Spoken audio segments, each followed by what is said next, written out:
babun minal ilmi nata'allamu ahabbu ilaina min al-qira'ah wa babun minal ilmi nu'allimu ahabbu ilaina min al-qira'ah.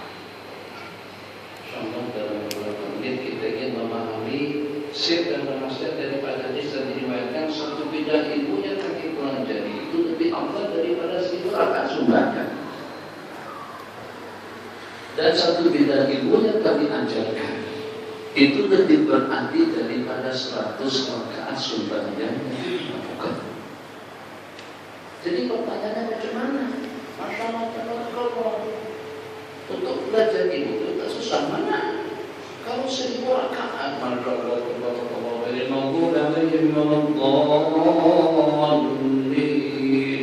amin. Kalau tiap rakaatnya dengan kuliah dan Allahu Akbar pun belum 1000 rakaat. Sebelum sampai ke rakaat yang ke-1000, baru pada rakaat yang ke-37 saja baca Fatihahnya sudah dengan linggong.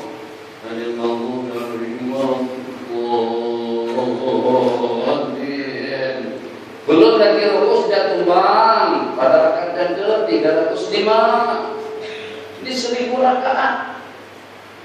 Mengajar dengan belajar. Kalau pada kita mengajar, kita sama dengan ibadah 100 rakaat sembahyang. Dan kalau pada kita belajar, kita mendapatkan berjalan pahala sama dengan 1000 rakaat sembahyang. Kenapa? Sahnya ibadah orang yang beribadah.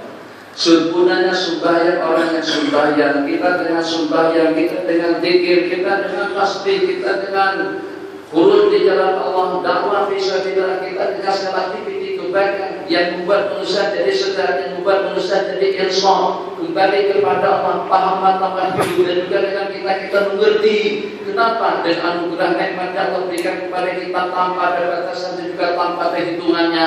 Kenapa dengan kita dimuliakan oleh Allah Jalla wa'ala dengan berbagai kemuliaan yang tidak ada tandingannya. Itu kesemuanya akan dapat kita amati dan dapat kita tampil rahasianya dengan ilmu. Dengan perantaraan ilmu kita kenal Allah. Dengan perantaraan ilmu segala sesuatunya akan terlaksana dengan baik dan sempurna. Itu dengan pemimpin yang adil, itu dengan pemimpin yang bijak, teratasi yang namanya faidah, teratasi yang namanya riswah, teratasi yang namanya perjudian. Kenapa berusaha main judi? Kenapa mereka terbalik dengan minuman? Kenapa mereka terlibat dengan perempuan? Kenapa dengan korupsi dan juga dengan riswahnya? Kenapa dengan kezaliman dan juga dengan kedektatorannya? Itu disebabkan karena hidup manusia tidak terpadu dengan ilmu. Jadi kita dapat memahami dan juga dapat menyimak rahasia daripada desa diwakilkan dari itu macam mana nanti kita katakan satu bidang ilmu yang kita pelajari itu lebih afdal daripada 1000 rakaat sembahyang. Sebab 1000 rakaat sembahyang itu faedahnya hanya kepada orang yang sembahyang. Sementara dengan ilmu tidak demikian. Betul akidahnya, betul syariatnya, betul kehidupannya, betul pemikirannya, betul cadangannya, betul niatnya, betul upayanya. Yang sehingga yang walaupun sedikit dengan amal ibadah kita laksanakan, tapi dengan niyatus shaliha, dengan pedoman ilmu yang mendidik, sedikit-sedikitnya daripada yang sedikit dari itu akan menjadi bukit.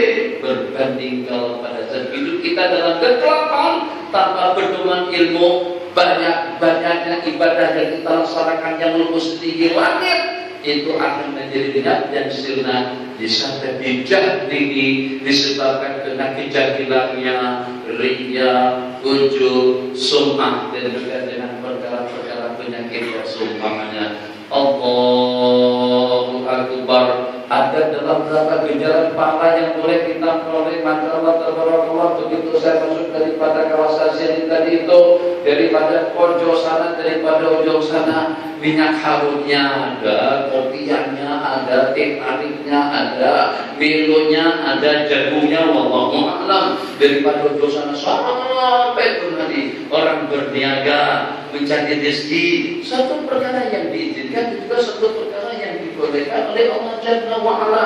Bagaimana kira-kira kalau pada itu dengan kita mempunyai beberapa jaringan bisnis dan beberapa jenis yang kita jual belikan. Jagungnya ada, milunya ada, tongkatnya ada, kayunya ada. Kayu karena kita makan kayu. Mana kayu? Putih kayu. Kita makan atau minum minum. Masya Allah, tabarakallah. Jadi karena banyak benda yang kita pajangkan dan yang kita pamer dan kita jual di sana, mau tidak mau kita mendapatkan keuntungan yang lebih banyak. Macam itu juga dengan ilmu. Seketika hidup kita terpaku dengan ilmu pengetahuan yang betul. Sallu kama ra'aitumuni usalli.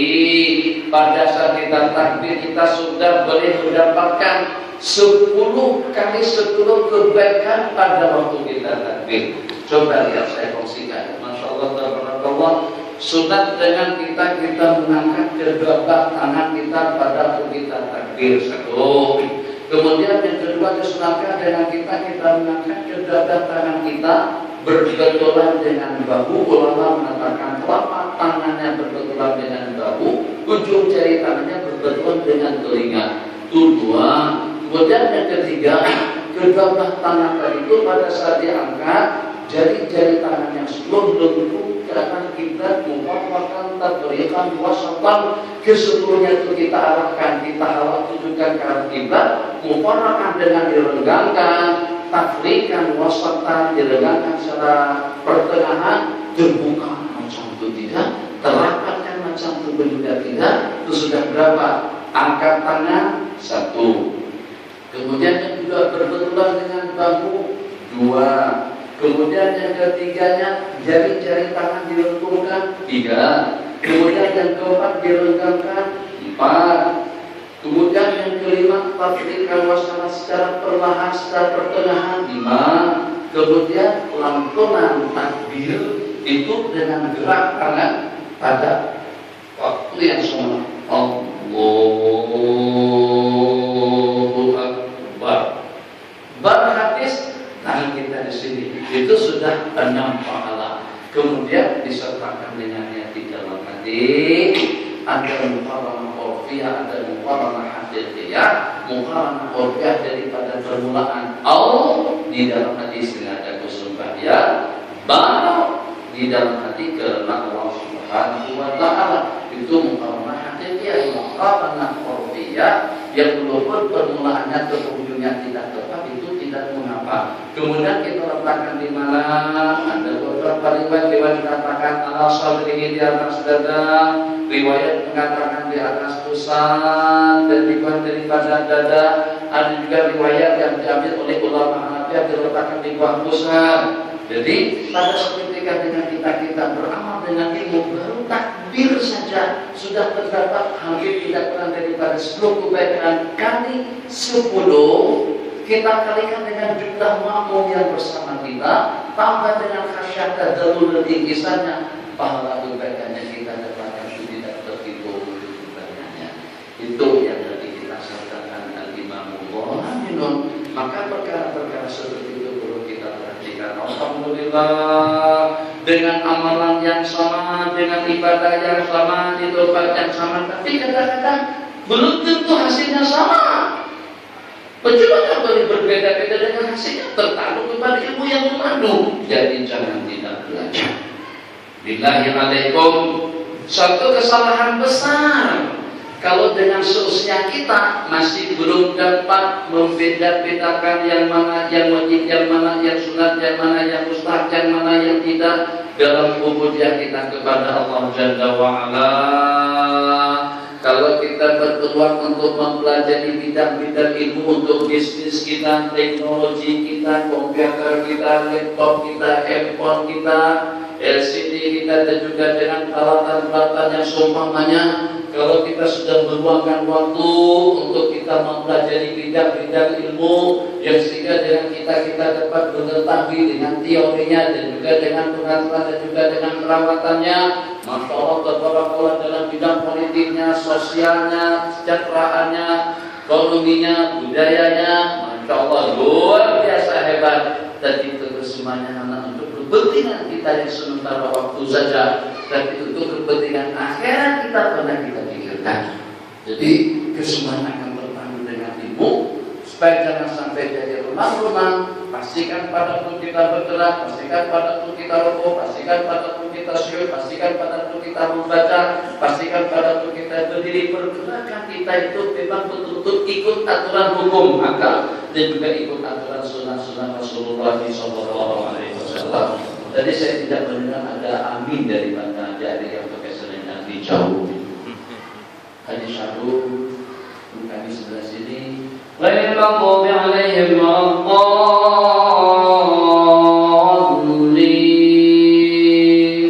Amin. Tadi hanya dalam beberapa barang saja. Kenapa antum begitu gedut hanya dengan mengucapkan amin saja tidak mau? Memang Ustaz kita daripada Pakistan kata Nabi, amin itu adalah tidak dianjurkan kepada makmum. Puluhan hadis dengan baginda kita pernah tidak mengaminkan dengan bacaan beliau. Kata Rasulullah sallallahu alaihi wasallam, idza qala waladdallin qala amin ma bi sautan. Apabila nanti kita membaca waladdallin, nanti kita ucapkan amin dengan melantangkan dan menyaringkan suara beliau. Siapa kita, siapa baginda?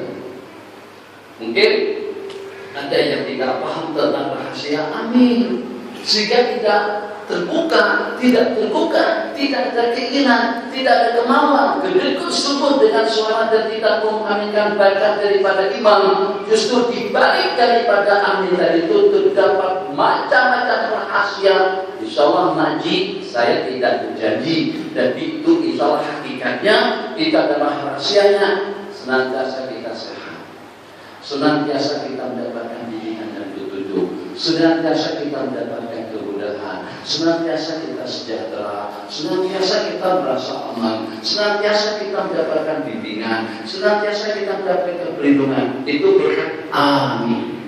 Jadi kita bersabda, "Idza wafaqa ta'minuhu ta'minan malaikati ghufira lahu ma taqaddama min dzambih." Apabila bertepatan amin daripada imam, makmum dan para malaikat akan terampunilah dosa-dosa kesalahan mereka yang telah lalu. Itu fadilahnya. Riwayat yang lain, apabila Nabi kita idza qala al-imamu, Nabi kita bersabda dengan perintah, idza qala al-imamu waladdallin, apabila imam membaca waladdallin di belakang faqulu, itu perintah fi'il amr. Amin. Jangan merasa kena duit banyak kereta Mercedes S kelas BMW Euro atau dengan Lexus, atau juga dengan kendaraan mewah Aston, atau juga dengan Ferrari, atau dengan Lamborghini. Untuk apa ini? Itu kerjanya budak-budak kecil, orang-orang bengkrak, dan juga dengan tuan-tuan imam yang tidak ada benar. Kesentan nih, buang pinggang, jantung tersumbat, kancing manis, darah tinggi dan gape stroke separuh badan. Kita sangat-sangat memerlukan lantunan doa yang semacam itu. Sikit lagi pahalanya besar. Bagaimana? Allahu Akbar. Amin. Artinya kabulkanlah ya Allah. Berarti dengan kita minta dimakbulkan, dikabulkan kepada Allah, agar Allah kabulkan. Apa yang dikabulkan? Pertama permintaan kita, ihdinas siratal mustaqim, bimbinglah kami kepada jalan yang lurus. Besok malam Jumat, insya Allah tidak salah kalau ada yang memfatwakan haram kalau sampai malam Jumat itu disalahgunakan untuk pertandingan. Sebab kalau untuk terlampau mulia, bukan untuk bola sepak Malaysia dengan tema besok malam Jumat.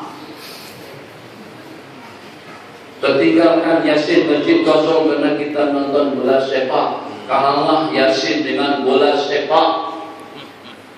Jadi kata Yasin, hebat kamu ni, masya Allah, tabarakallah.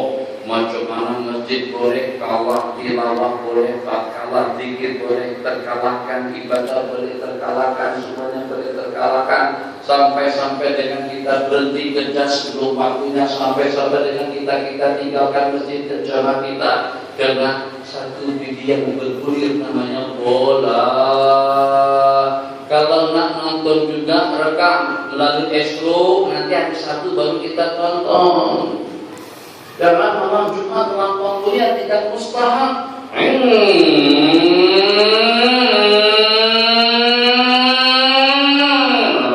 Lamborghini itu nanti. harganya 2,5 juta. Kosong, mahal, cantik, mewah. Luar biasa lah. Jos sekali. Dari KL Kedah dalam 2,5 jam sampai, insya Allah. Ternyata dalam Lamborghini buatan Italia tadi itu diisi dengan kelapa sawit dan juga dengan batu dan semen. Haji, lori bukan dengan Lamborghini untuk membawa kelapa sawit itu dengan trailer, oke, dengan jenis-jenis sebenarnya semuanya, bukan dengan Ferrari. Jangankan dengan Ferrari, kalau Anda bawa sejenis Camry saja, ternyata di dalam Camry tadi itu isinya getah dengan sawit. Kita katakan, Tuhan Haji, mana ada orang bawa sawit di dalam Camry, la ilaha illallah. Nah, macamku malam Jumat itu terlampau mulia, terlampau berarti di sisi Allah Jalla wa'ala. Terus kita isi dengan suka, terus kita isi dengan hiburan. Sama saja dengan kita, masjid yang seindah ini atau surau yang seindah ini dengan lampu keris kami tidak bakalan dapat dalam 500-an. Ini dalam beberapa ribu, lebih daripada 1.000, insya Allah. Kalau tidak tanya, percaya tanyakan saja kepada Tuan Imam. Tanyakan supaya ini surau ini, Masya Allah, tabarakallah. Ternyata ini dengan surau atau dengan masjid, kata kasih seperti dengan masjid wilayah yang menghabiskan biaya tidak kurang daripada 250 juta ringgit di zaman Dato' Anwar Ibrahim pada tahun 90-an, atau dengan masjid besi yang mengambil biaya tidak kurang daripada 400 juta di zaman Sultan Nizam pada beberapa waktu yang lalu, atau juga dengan istana yang ditempati oleh Pangku Sultan Abdul Khalid sekarang ini yang memakan biaya lebih daripada 1 bilion. Ternyata kita gunakan untuk kita main pempok sesuai tak, tidak sesuai. Mana boleh istana untuk kita main bola sepak, mana boleh istana kita gunakan untuk kita main badminton, lompat badminton itu di padang, itu supaya sesuai dia dengan tempatnya. Kembali, siapa yang membuat manusia jadi sedang seperti itu, dan apa saja yang menjadikan kita, dan kenapa dari hidup kita jadi terpikir, tahu yang mustahil, tahu yang sewajarnya. Kata pengurus majelis kita tadi itu dimatikan handphone. Kenapa? Supaya kita tahu di masjid tidak seperti pada waktu kita di istana, di masjid tidak seperti kita pada waktu di warung, di masjid tidak seperti kita di padang, atau juga di Bukit Jalil. Di Bukit Jalil handphone kita hidupkan, semuanya kita nyalakan, tidak ada masalah. Tapi di masjid tidak seperti itu. Kenapa? Karena hati kita sudah mendapatkan bimbingan petunjuk dengan ihdinas siratal mustaqim. Seperti itu. Bimbinglah kami kepada jalan yang lurus. Siratal ladzina an'amta 'alaihim ghairil maghdubi 'alaihim waladdallin. Supaya paham bahasanya, mudah saja dipahami. Haji, di dalam Al-Qur'an itu terdapat tidak kurang daripada ratusan macam doa.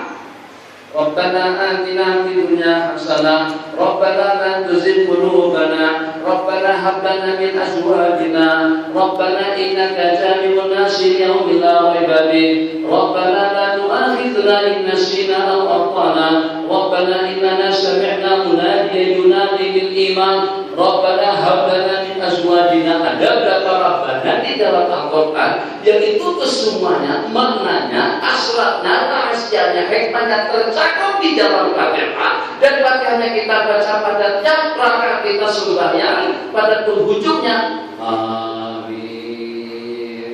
Kabulkanlah ya Allah. Ketenangan, ada doa untuk jiwa tenang di dalam Al-Quran. Kesehatan, ada doa untuk kesehatan dalam Al-Quran. Kebahagiaan, ada doa untuk kebahagiaan di dalam Al-Quran. Dunia akhirat agar kita selamat, ada juga di dalam Al-Quran. Kekhusyuan dan kebeningan hati, ada juga doanya di dalam Al-Quran. Itu yang kita aminkan, itu yang diaminkan oleh baginda Nabi, itu yang diaminkan oleh para malaikat, dan itu juga yang diaminkan oleh para sahabat. Yang antum tadi itu berbentuk sungguh, mungkin karena dengan guru kita yang tidak memberitahukan tentang fadilahnya, mungkin juga karena budaya. Nanti kalau adik-adik pergi ke Mesir, imamnya baca slow saja. Amin. Kenapa ramai macam itu?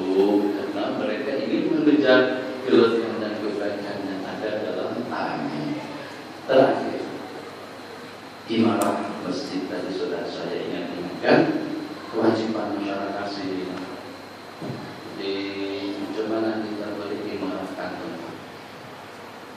tanggung jawab tadi. Rasanya mancing-mancing bukan dari sini semuanya.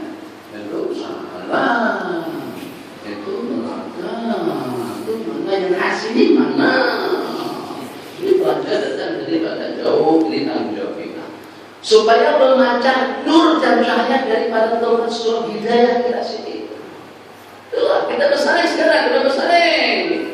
Kan kalau pada masa kita berkempen, kalau hijau di sana ada pacar 1000 bendera, biru juga dengan pacar 1000 bendera. Sekarang kita bersaing dengan yang besar, yang macam tengok tak? Besar bang, besar sekali. Jadi jangan sampai kita kalah saingan. Jangan sampai yang di situ, masyaallah tabarakallah, sudahnya lokasinya besar, gunungnya besar, guanya besar, dan juga penggemarnya pun ramai. Pada hari apa saya tak tahu. Itu kalau seandainya dalam perayaan haji pecah kelapa atau apa pecah kelapanya? Jalan mana boleh kita lewat sini, masya Allah, tabarakallah, berjam-jam baru kita boleh lewat. Nah di sini masjid kita, surau kita kecil, adanya di pojok, di bawah lereng gunung, hampir tertindih dengan surau mereka itu, bukan surau namanya. Jadi yang walaupun kita ini kecil, tapi coba melihat kegiatan semangat ini pada masyarakat yang ada di sini. Jangan tidak hadir sembahyang berjamaah lima waktu. Insyaallah. Acuan. Masya Allah, tabarakallah. Salah seorang daripada sahabat dan tidak salah satu daripada tabi'in, dan banyak cerita-cerita seperti itu. Ketinggalan salat berjamaah. Satu kali ketinggalan salat berjamaah, maka begitu beliau ingat dengan hadis salat berjamaah itu melebihi sembahyang bersendirian dengan 27 kali ganda, maka dengan beliau pun sembahyang malam hari itu Isya dilaksanakan sebanyak 27 kali. Dalam sebuah riwayat dinyatakan kalau pada kita melaksanakan salat berjamaah yang pertama dan tengok 25, imamnya khusyuk, hatinya bening, bacaannya betul, semuanya oke, Allah terima sembahyang imam dan juga terlibat dengan sembahyang makmum semuanya Allah kabulkan. Tapi kalau pada saat imamnya teringat bola, menangkah atau kalah kita besok malam nanti, risau dan takut, risau dan bimbang.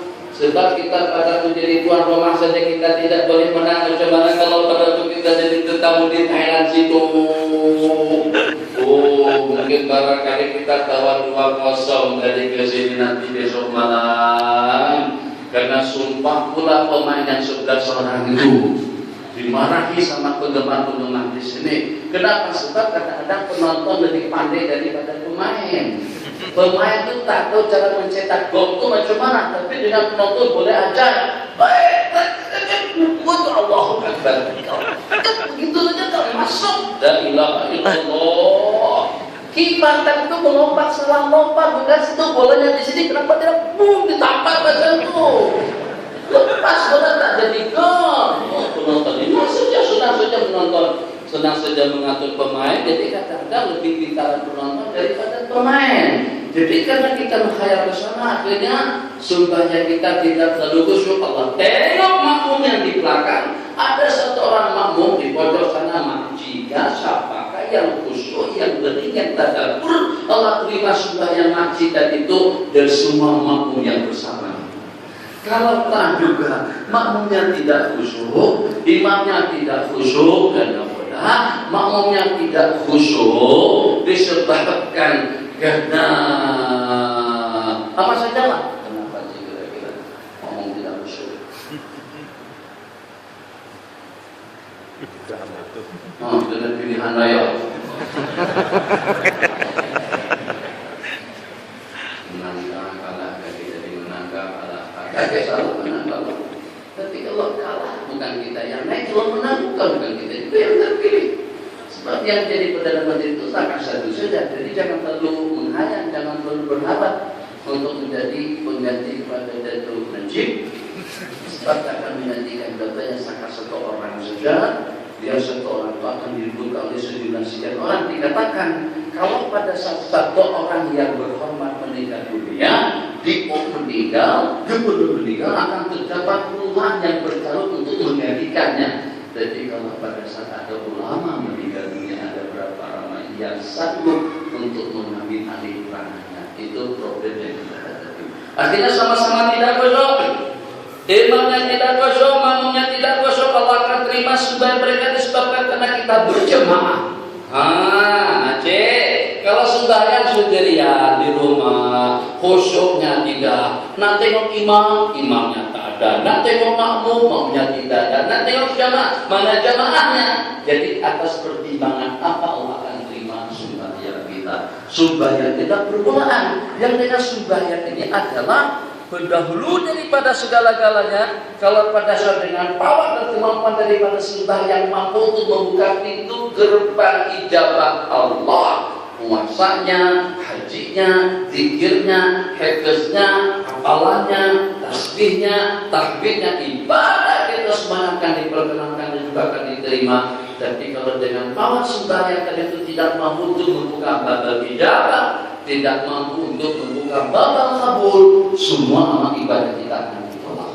Itu makna hadis awwalu ma yuhasabu bihi al-'abdu yaumal qiyamah adalah as-shalah. Yang pertama yang akan dimuhasabahkan Allah itu adalah sembahyang.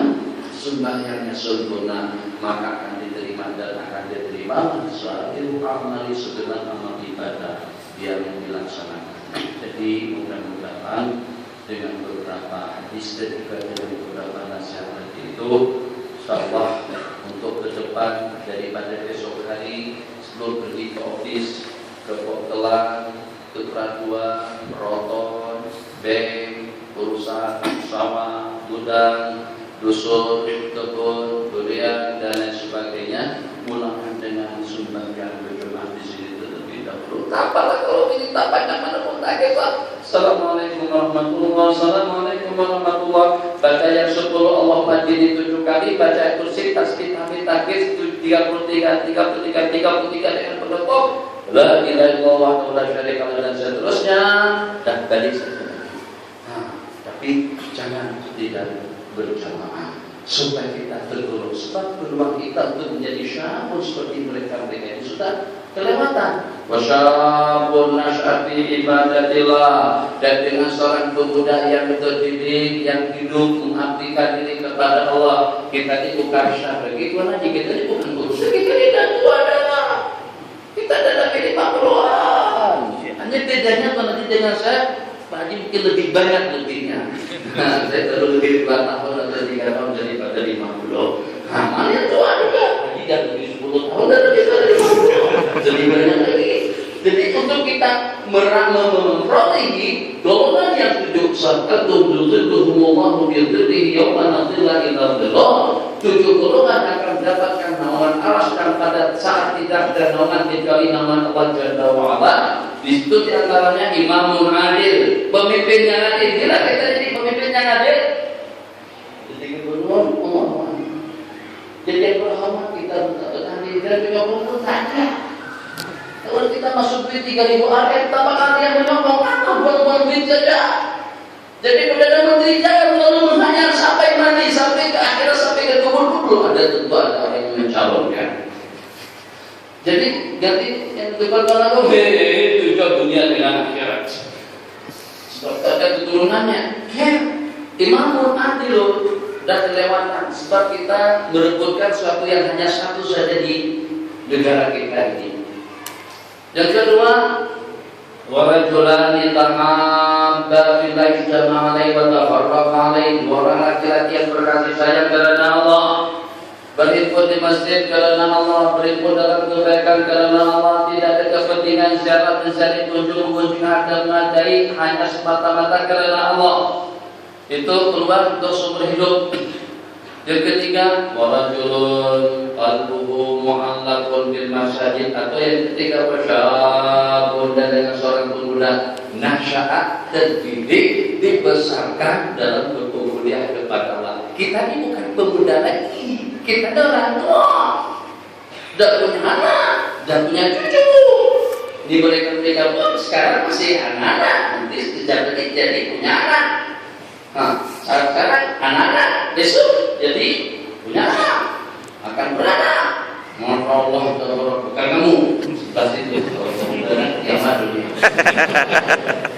Diramalkan hari ini tadi itu 12 akhir bulan 12 2012 katanya kiamat akan berlaku hari ini tadi. Coba yang meramalkan itu udah mati kan, tapi kiamat belum tiba. Coba banyak dan ramai yang percaya pada saat itu, saat ketika diramalkan. Aduh, ujungnya lore-lore apalah yang meramalkan Indonesia dan tinggal perempuan itu asal daripada Belanda, meninggal pada beberapa tahun yang lalu. Ramalkan 12 cantik sekali. Siapa yang kawin hari ini? Siapa yang beli rumah hari ini? Siapa yang beli tanah hari ini? Tak ada. Siapa yang beli kereta hari ini? Cantik nomornya 12. Maksudnya 2012.